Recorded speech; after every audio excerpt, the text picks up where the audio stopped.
SB19 official has announced the release of a teaser for their highly anticipated podcast, Time First, set to premiere on April 16, 2025 at 7 p.m. This new venture promises to offer fans an exclusive glimpse into the lives, thoughts, and inspirations of the members of SB19.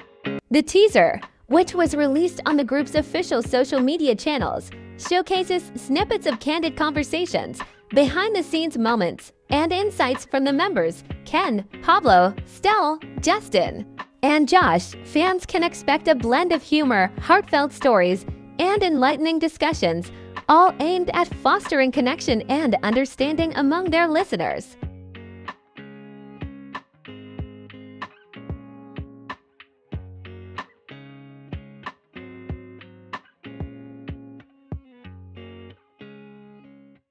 Meron line dun sa song natin na one day will run out of time.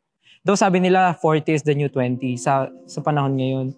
Pero feeling ko nga kasi, like number lang talaga siya kasi tayo nga ngayon. 40 is the new 20. Sabi nila 40 is the new 20. Sabi ng mga 40 years old. Hindi pero... Sipin mo yung first time na nag-release tayo ng music. Grabe yung saya, no? Sa Spotify. Spotify. Nabasa mo lang yung pangalan. Ow! May Spotify account. Nag-release kami ng kanta. Proud ako lagi. Pero post ko, we are SB19. Ganun kayo, kahit wala pa nagla-like masyado. Wala akong pakialam. Nahahabaan na ba tayo or kulang pa yung 7 years for us? Ako, kulang sa akin. Kulang eh. 7 years pa lang. Wait lang. Wait, pre. Hindi ko na kaya yung pantog ko. Ingay na talaga ako. So, sorry. Sige muna, ba? Okay, Bigyan niyo ako ng oras, guys. Bigyan niyo ako ng time.